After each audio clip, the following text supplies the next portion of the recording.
Olá, meus amigos e minhas amigas. Dos diversos assuntos sobre os quais falaremos hoje, eu gostaria de iniciar falando sobre um tema que eu sempre chamo a atenção, que é o cuidado que devemos ter com as informações que recebemos, principalmente em períodos de guerra.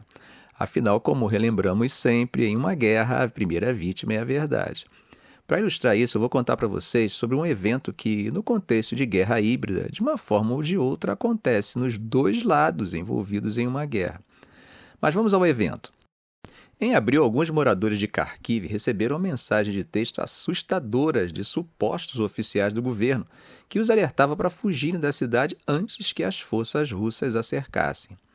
A mensagem dizia que, devido à ameaça de cerco inimigo, instava a população civil de Kharkiv a deixar a cidade até 22 de abril. A mensagem vinha com o logotipo do Serviço de Emergência do Estado da Ucrânia e mostrava rotas de fuga seguras em um infográfico bem elaborado. Era falso. Volodymyr Timoshko, que é chefe da polícia na região de Kharkiv, percebeu de imediato. Afinal, seria ele um dos primeiros a saber sobre qualquer plano oficial de evacuação. O que um cidadão comum pensaria ao receber uma mensagem dessas? A desinformação e a propaganda são elementos tradicionais da guerra e foram intensificadas digitalmente na batalha pela Ucrânia, o maior conflito desde o advento dos smartphones e das redes sociais. Bom, gente, vivemos em um mundo muito diferente do de quem nasceu até a década de 90. Então é óbvio que a velocidade revolucionou o tempo de ação de uma informação dessas. Timoshko contou que recebeu cerca de 10 mensagens semelhantes via SMS e Telegram entre abril e início de maio, nas semanas que antecederam a ofensiva russa no nordeste da Ucrânia, que começou em 10 de maio e abriu uma nova frente na guerra. Um oficial de segurança ucraniano que pediu anonimato para discutir questões sensíveis disse que os russos frequentemente enviavam um grande número de mensagens de texto de dispositivos conectados a um drone de reconhecimento de longo alcance Orlan 10, que pode penetrar dezenas de quilômetros no espaço aéreo ucraniano. Esses dispositivos, conhecidos como sistemas Lir-3, imitam estações base de celulares que os telefones conectam automaticamente em busca de cobertura. O bombardeio de mensagens foi acompanhado por uma enxurrada nas redes sociais conforme as tropas russas avançavam sobre Kharkiv. Isso segundo Andriy Kovalenko, chefe do Centro de Combate à Desinformação da Ucrânia, o CCD, um ramo do Conselho de Segurança Nacional. O número médio de postagens nas redes sociais classificadas como desinformação sobre a guerra pelas autoridades ucranianas disparou para mais de 2.500 por dia quando a ofensiva em Kharkiv começou em maio, um aumento bem importante em relação a 200 por dia em março, conforme dados compilados pelo CCD. O chefe do CCD disse que a inteligência ucraniana avaliou que as campanhas de desinformação eram conduzidas principalmente pelo Serviço de Segurança FSB da Rússia e pela Agência de Inteligência Militar conhecida como GRU. O Ministério das Relações Exteriores da Rússia e o FSB não responderam a pedidos de comentário sobre as alegações ucranianas e o GRU não se manifestou sobre o assunto.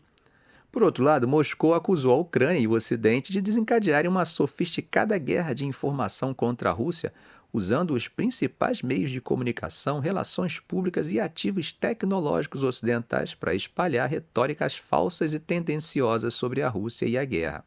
Um oficial de segurança ucraniano reconheceu que seu país usava campanhas online na tentativa de aumentar o sentimento anti-guerra entre a população russa, embora caracterizasse esse esforço como comunicações estratégicas para disseminar informações precisas sobre o conflito. Vocês estão percebendo com o que temos que lidar diariamente para ficarmos bem informados? Nesses tempos de guerra, é vital refletirmos sobre o impacto das informações que consumimos. O bombardeio constante de desinformação não só chega a desestabilizar nações, mas também causa medo e pânico entre civis inocentes.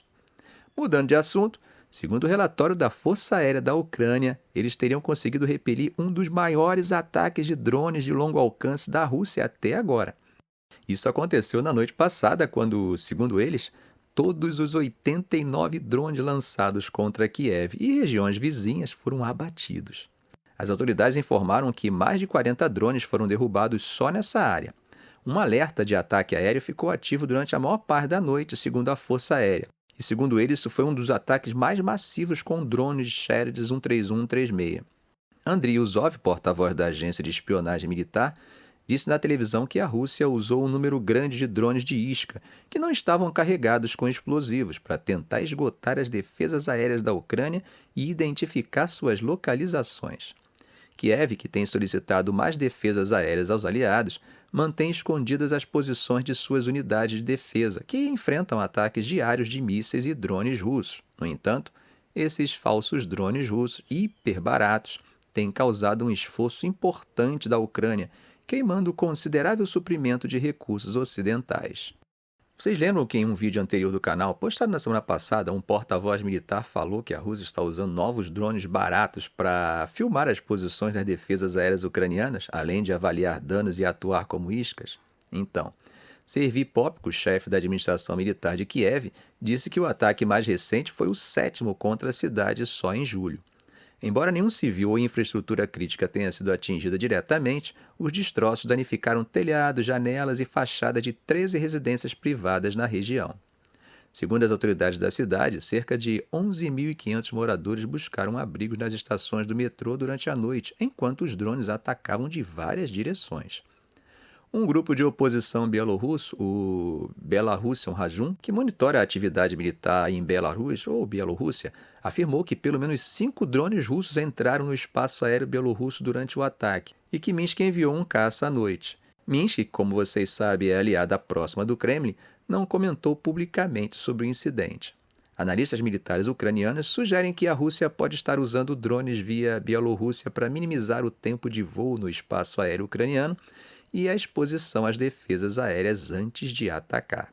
Segundo a Força Aérea Ucraniana, eles também interceptaram um míssil Kh-59 disparado contra a região sul de Mykolaiv, embora as autoridades locais não tenham relatado danos até hoje de manhã. Também não houve comentários imediatos da Rússia sobre o ataque. Kiev e a maior parte da Ucrânia central e oriental ficaram sob alerta de ataque aéreo desde as 20 horas da terça-feira.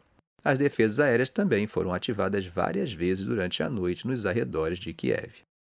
Bom, gente, enquanto isso, Putin dobrou os pagamentos antecipados para voluntários que lutam na Ucrânia, uma medida destinada a facilitar o recrutamento militar e que contribui para manter a economia aquecida em um período de economia de guerra.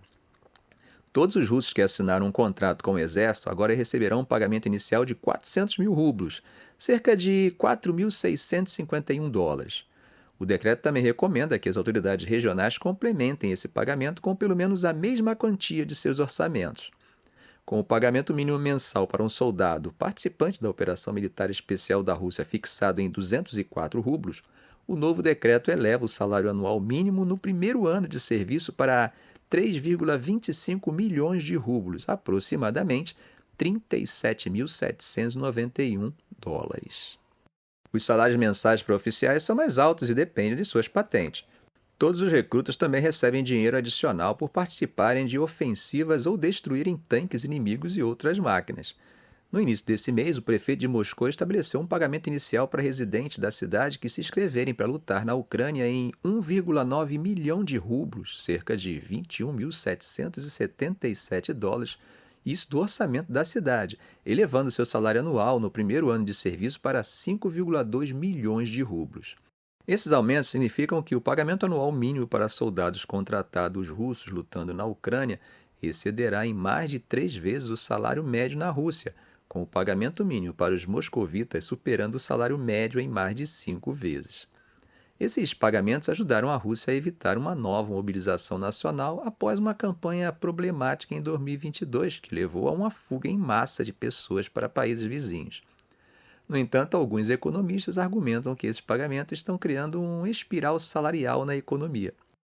Esses aumentos salariais também são apoiados por uma série de outras medidas, como isenções nos pagamentos mensais de juros sobre os empréstimos ao consumo para voluntários e garantias estatais sobre esses empréstimos em caso de morte. Mudando de assunto, do lado ucraniano, as forças militares de Kiev disseram que atingiram um depósito russo de armas e equipamentos militares na região ocidental russa de Kursk. Esse mais recente de uma série de ataques de Kiev nessa área aconteceu durante a noite. Em um comunicado hoje, o exército ucraniano disse que estava trabalhando para avaliar os danos causados. Eles disseram que a Rússia usou defesas aéreas para tentar conter esse ataque, mas explosões foram visíveis nos locais-alvo. O Ministério da Defesa russo afirmou que destruiu um drone e um míssil guiado ucraniano, o Neptun, na região de Kursk. Eles também disseram que abateram mais 18 drones em outras 4 regiões russas e na península da Crimeia. Mas e como andam as finanças ucranianas? Bom, gente, Zelensky assinou uma lei que permite ao governo suspender os pagamentos da dívida externa até 1º de outubro, preparando o caminho para uma moratória que marcaria formalmente um calote soberano. Vocês lembram, no início do mês, a Ucrânia anunciou um acordo preliminar com o comitê dos principais detentores de títulos para reestruturar cerca de 20 bilhões de dólares de sua dívida internacional. Essa reestruturação foi provocada pela guerra e é a segunda do tipo em uma década, após um acordo semelhante depois da anexação russa da Crimeia em 2014. A moratória de 2 anos sobre esses títulos expira em 1º de agosto. Os detentores de títulos ainda precisam aprovar o acordo, o que é esperado, embora as questões técnicas possam levar semanas. Mas vejam só, um calote de curto prazo teria um impacto menos importante nas perspectivas de empréstimos a longo prazo do que um calote sem nenhum acordo à vista. A proposta prevê um corte nominal de 37% nos títulos internacionais pendentes da Ucrânia, economizando 11,4 bilhões de dólares em pagamentos nos próximos 3 anos, a duração do programa do país com o Fundo Monetário Internacional, segundo declaração do governo. A Ucrânia também deve um pagamento de cupom de 34 milhões de dólares em seu Eurobond de 2026, com vencimento em 1º de agosto e um período de carência de 10 dias. Bom, gente, dando um pulinho aqui na América, parece que o conflito na Rússia está tendo seus reflexos por aqui. Na Bolívia, os sindicatos de transporte iniciaram uma greve nacional na quarta-feira para protestar contra a escassez de combustível, já que os suprimentos de diesel enviados da Rússia ainda não chegaram, o que está aumentando a pressão sobre o governo do presidente Luiz Arce para resolver o problema das importações. Os protestos incluem bloqueios rodoviários em pontos específicos em todo o país, além de fechamentos de fronteiras, disse Héctor Mercado, presidente da Câmara de Transporte da Bolívia, a repórteres na terça-feira à noite. Ônibus, caminhões e outros veículos médios começaram a bloquear as principais estradas na manhã de quarta-feira, tanto na capital La Paz quanto em uma rodovia central que conecta Cochabamba a Santa Cruz, segundo os relatos locais. Partidas de terminais de ônibus principais também foram suspensas. A Arce disse nas redes sociais que formou um comitê interministerial para lidar com a situação atual. A greve, a princípio, estava marcada para 1º de agosto, mas os líderes da indústria de transporte pesado anteciparam a data e deram ao governo um prazo de 72 horas para fornecer soluções imediatas para os problemas de abastecimento de combustível. O mercado disse que a greve planejada era por tempo indeterminado. Como vocês devem saber, a Bolívia importa metade da gasolina necessária para atender a demanda doméstica, ao custo de cerca de 800 milhões de dólares anualmente e até 80% do diesel, principalmente de outros países sul-americanos. Como vocês lembram, comentamos aqui no canal, o presidente Arce enfrentou uma tentativa de golpe em junho e tem lutado para administrar uma escassez de dólares americanos que tem pressionado a economia produtora de gás e limitado as importações de combustível. Arce afirmou que abordaria a escassez por meio de suprimentos da Rússia, que ainda não chegaram à Bolívia devido a condições meteorológicas adversas no porto chileno de Arica, que recebe cargas bolivianas. Um porta-voz do governo disse na terça-feira que os suprimentos russos estavam a caminho após relatos generalizados de clientes enfrentando longas esperas por gasolina e diesel. Ficamos por aqui. Se esse vídeo foi útil a você, faça um comentário, compartilhe em suas redes sociais, dê um like. E é claro, se ainda não for inscrito, inscreva-se no canal e ative o sininho. Ok, gente? Um grande abraço do professor Arão Alves.